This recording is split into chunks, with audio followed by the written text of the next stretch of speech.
जगदीश त्रिवेदी के बिल्कुल नए वीडियोस के लिए सर्च करें Jagdish Trivedi official YouTube channel. Search करें, लाइक करें, फॉरवर्ड करें और हाँ, सब्सक्राइब करना ना भूलें। Jagdish Trivedi official channel. રવિવારનું રંજન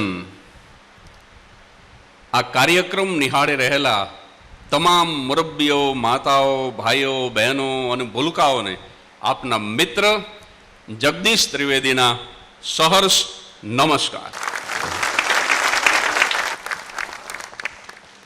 ભગો અદ્ભુત. એકવાર નાનકડો એવો મોબાઈલ લીધો, હાવ સસ્તો, અને આમ ઉપલા ખિસ્સામાં રાખે ભગો, અને આમ ભેંસને નીણ નાખતો. અહીંયા તો મારે નીણની ચોખવટ કરવાની ન હોય, પણ ઇંગ્લિશ મીડિયમવાળા કોઈ બેઠા હોય તો જે ચારો ભેંસનો ખોરાક એને નીણ કે, એટલે આમ વાંકો વળીને ગમાણમાં નીણ નાખતો તો એમાં મોબાઈલ ઉપલા ખિસ્સામાંથી પડ્યો. એ ભગાની ભેંસે જોયો. હવે જો ગાય હોય ને તો એને ખબર પડી જાય કે આ મોબાઈલ છે, આ ન ખવાય. પણ આ તો ભેંસ હતી. સાહેબ, ગાયમાં ને ભેંસમાં તફાવત છે. જો ઠેર ઠેર ગૌશાળાઓ છે. ક્યાંય તમે એવું તમે ક્યાંય વાંચ્યું કે અમારી ભેંસ શાળા માટે ડોનેશન આપો? કૃષ્ણ ભગવાન ગાયોને ચરાવવા જતા હતા. ક્યાંય તમે એવું વાંચ્યું કે કૃષ્ણ ભગવાન 100-200 ભેંસને લઈને ચરાવવા ગયા? કારણ કે ભેંસમાં ને ગાયમાં એટલો જ તફાવત છે કે જો તમે ગાયનું દૂધ પીવો તો તમારી બુદ્ધિ વિકસે, અને જો તમે ભેંસનું દૂધ પીવો ને તો તમારું બળ જ વધે. સાહેબ, માણસ આડો ફાટે, એનું બળ ખૂબ વધે.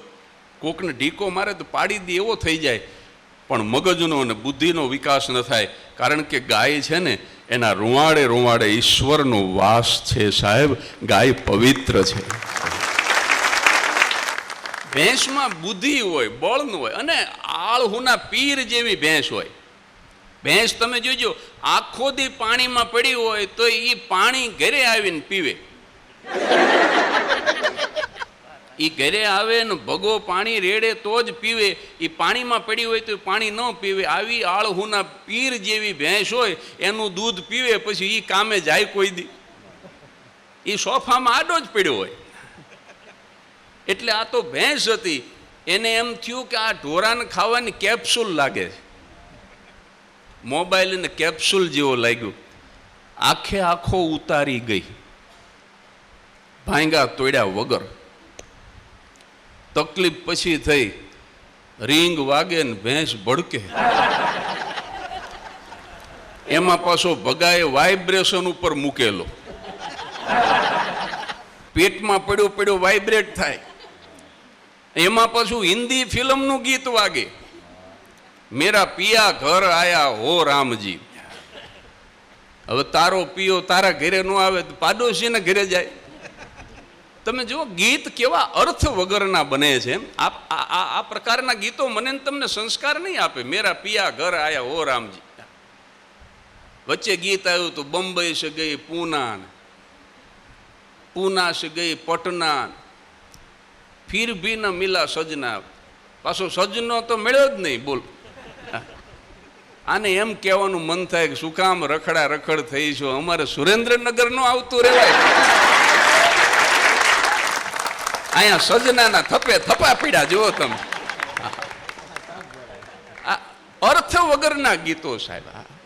એક ચુમ્મા તું મુજકો ઉધાર દઈ દે. આપણને બોલવામાં શરમ થાય. એક ચુમ્મા તું મુજકો ઉધાર દઈ દે ઓર બદલે મેં યુપી બિહાર લઈ લે. તારા બાપનું છે? ત્યાં લાલુ 800 કરોડનો ચારો ખાઈને બેઠો છે. એ એમ બિહાર ન આપવા દે? સાહેબ, આને ગીત ન કહેવાય. ગીત તો કોને કહેવાય? ઇતની શક્તિ હમે દેના દાતા, મન કા વિશ્વાસ કમજોર હોના, હમ ચલે नेक रस्ते पे हमसे भूल कर भी कोई भूल होना. આને ગીત કહેવાય સાહેબ. આ તો બધા અર્થ વગરના.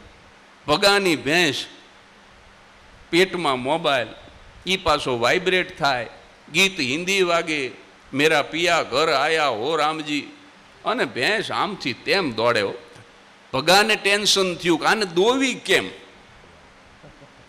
કારણ કે આને દોવા બેવું એ વખતે જ ઉઘરાણી વાળાનો ફોન આવે, અને જો પાછલા પગની પાટું મારી દે તો મોબાઈલ વાગતો રે, ભગો સ્વિચ ઓફ થઈ જાય. એટલે ભગો બેકારીમાં ભેંસને લઈને ગયો વેટરનરી ડોક્ટર પાસે, પશુ ચિકિત્સક. ડોક્ટર સાહેબ કે પૈસા તારી પાસે છે? કે સાહેબ કાંઈ નથી. પૈસા નથી? કે ના. તો કે કાંઈ વાંધો નહીં, આને ઓપરેટ કરવી પડે. આપણે ઓપરેશને નથી કરવું, આપણે ઇન્જેક્શને નથી મારવું, આપણે દવાએ નથી આપવી, 1 રૂપિયાનો ખર્ચ નથી કરવો, તોય તારો રસ્તો કાઢી દઉં. ભગવો કે કઈ રીતે? તો કે જ્યાં એકય કંપનીનો ટાવર ન પકડાતો હોય ત્યાં લઈ જઈને દોઈ લે. સાહેબ આ વાત કેટલી હાસ્યાસ્પદ લાગે છે, પણ શું કહેવા માટે થઈને મેં આ પ્રસંગ કીધો કે આજનો માણસ, હું અને તમે બધા જ આ ભગાની ભેંસ જેવા થઈ ગયા છીએ.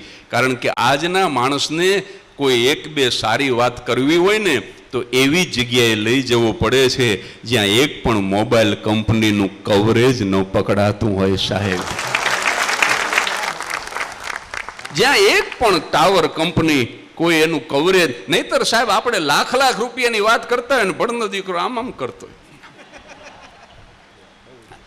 અત્યારે તો છોકરું જન્મે ને એના હાથમાં મોબાઈલ આપો એટલે આમ કરવા માંડે. બોલો, આપણને એમ થાય કે આને કેવી રીતે ખબર પડી, પણ પછી મેં સંશોધન કર્યું. મેં કીધું આને આવડે જ. મને કે કેમ? મેં કીધું એ પેટમાં હતો ને ત્યારે 9 મહિના સુધી એની મમ્મીએ આમ જ કર્યું છે. અભિમન્યુની જેમ એની માના કોઠામાંથી શીખીને આવ્યો છે કે આ મોબાઈલને આમ ઓપરેટ કરાય. સાહેબ પેટમાં પડીને સાંભળેલી બાળ રામ લક્ષ્મણની વાત માતાજીના મુખ જે દીથી અને ઉડી એની ઊંઘ તે દીથી. સાહેબ એ આખો યુગ જુદો હતો, અત્યારે આ યુગ જુદો છે. પણ મારો ભાઈબંધ ભગો સાહેબ હમણાં પાટો બાંધેલો હાથથી કોણી સુધી અને જોળીમાં નાખેલો, મને હામો મળ્યો. મેં કીધું ભગા આ શું થયું? મને કે કાંઈ નહીં, મોબાઈલમાં વાત કરવી હતી. એટલે કીધું મોબાઈલમાં વાત કરવામાં? મને કે ખેતરે ગયો તો ટાવર પકડાય નહીં, લીમડાના ઝાડ ઉપર ચડ્યો. મેં કીધું પછી મને કે ટાવર પકડવામાં ડાળ પકડવાનું ભૂલી ગયો. ટાવર પકડાણો પણ ડાળ ન પકડાણી. એટલે મને કે આ 2.5 મહિના સુધી આમ રાખવાનું કીધું છે. એટલે અદ્ભુત છે આજનો માણસ. સાહેબ પણ ભગો હમણાં ભેંસ વેચીને ટીવી લઈ આવ્યો. એકમાત્ર ભેંસ હતી એ વેચી નાખી અને ટીવી લઈ આવ્યો. મને સમાચાર મળ્યા, મને બહુ દુઃખ થયું. હું ઠપકો આપવા ભગાના ઘરે ગયો. મેં કીધું ભલા માણા તે ભેંસ વેચી નાખી? ભેંસ હોય તો દોવા થાય. ભગવો મન કે ટીવી હોય ને તો જોવા થાય. મેં કીધું ભલા માણા ભેંસ હોય તો ઘરમાં ઘી આવે. ભગવો મને કે ટીવી હોય ને તો ચેનલ જી આવે. અરે મેં કીધું ભેંસ હોય તો ભગા દૂધ આપે. મને કે ટીવી સમાચાર શુદ્ધ આપે. હું જે બોલું એનો પ્રાસ મેળવીને બોલે. મને પરસેવો વળી ગયો. મેં કીધું આ જે બોલું એનો પ્રાસ મેળવે. હવે ચોથી વાત તો વિચાર કરીને એવી કરું કે એનો પ્રાસ ન મળે. એટલે બહુ વિચાર કરીને મેં ભગાને કીધું, મેં કીધું ભલા માણા ભેંસ વિહાય ને તો પાડી આવે, અને ત્યારે ભગો મને કે ટીવી ઘરમાં હોય ને તો લાડી આવે. ભલા માણા આ ટીવી ઘરમાં ન હોય ને તો કોઈ દીકરીએ ન આપે. મને દીકરીના મા બાપના 4 પોસ્ટકાર્ડ બતાવ્યા. મને કે જો આ 4 જણાએ એક વાત લખી છે કે તમારા ઘરમાં ટીવી છે તો દીકરી દેવી છે. કોઈએ એમ નથી લખ્યું કે તમારા ઘરમાં કંઈ દૂજણું ઢોર હોય તો દીકરી દેવી છે. સાહેબ જો તમે આ આખી વાતનું સમાપન કરતા મારે એટલું જ કહેવું છે વિનમ્રતાથી કે મોબાઈલની અંદર જે બેટરી છે ને એ જ્યારે બહુ ફૂલ હોય ને ત્યારે ઘણી વખત ટાવર ન પકડાય, કવરેજ ન મળે. અને કવરેજ ઘણી વખત ફૂલ હોય ને ત્યારે બેટરી ડચકા ખાવા માંડી હોય. આ બેટરી છે ને એ સાહેબ સંપત્તિ છે. પૈસો છે, અને કવરેજ જે છે ને એ માણસની પ્રસિદ્ધિ છે. ઘણી વખત એવું બને કે પૈસો પૂરતો હોય પણ પ્રસિદ્ધિ ન હોય, બાજુના ઘરવાળો તમને ઓળખતો ન હોય, અને ઘણી વખત એવું બને કે પ્રસિદ્ધિ પુષ્કળ હોય પણ એની પાસે પૈસો ન હોય. અને આ બે હોય ત્યારે સાહેબ બેટરી પણ બરાબર ફૂલ હોય અને કવરેજ બરાબર પકડાતું હોય ત્યારે ઘણી વખત એવું બને કે કાર્ડની અંદર કાંઈ બેલેન્સ ન હોય. ભલા માણસ, આ કાર્ડનું બેલેન્સ એ મારું ને તમારું આયુષ્ય છે. માનવીના જીવનમાં પૈસો પણ ઘણી વખત પૂરતો હોય, પ્રસિદ્ધિ પણ ઘણી વખત પૂરતી હોય, અને ત્યારે કદાચ એવું બને કે આયુષ્ય ન બચ્યું હોય, એનું જીવન ન બચ્યું હોય. તો જે કંઈ તમને જીવન મળ્યું છે, આ કોરોના કાળ ગયા પછી તો મને તમને ખબર જ નથી કે આવતીકાલે શું થવાનું છે. તો અત્યારે હું તમે શ્વાસ લઈએ છીએ, અત્યારે હું તમે હવામાંથી ઓક્સિજન લઈ શકીએ છીએ, અત્યારે મારું ને તમારું હૃદય ધબકે છે. તો મિત્રો હસી લેજો, હસી લેજો. Thank you very much. કારણ કે મંજિલનું કદ બહુ નાનું હોય, રસ્તો ઘણો લાંબો કાપવો પડે, એક જ ટીકડીથી એક જ ટેબ્લેટથી ટેમ્પરેચર ઉતરી જાય, પણ કોર્સ આખો પૂરો કરવો પડે. આ વિદ્યાર્થીઓને પરીક્ષા 3 જ કલાકમાં આપવાની હોય પણ તૈયારી 365 દિવસ કરવી પડે. એમ મૃત્યુ એક જ ક્ષણમાં આવે પણ તકેદારી તો આખી જિંદગી રાખવી પડે કે કબ આएगी, કબ આएगी, કબ આएगी, મોત વો કમબખ્ત કબ આएगी. એટલે જેટલું બને એટલું હસી લેજો, તમારી પ્રતિભાને પારખજો, પરમ તત્વ ઉપર શ્રદ્ધા રાખજો, અને પરિવાર સાથે પ્રસન્નતાથી જીવન જીવજો. કાયમ હસતા રહેજો. અને બહુ કપરા કાળમાંથી મારું તમારું હિન્દુસ્તાન અને આખું એ વિશ્વ પસાર થઈ રહ્યું છે, ત્યારે એટલી જ શુભેચ્છા રાખું કે તમે બધા નિરોગી રહેજો, તમે બધા સ્વસ્થ રહેજો.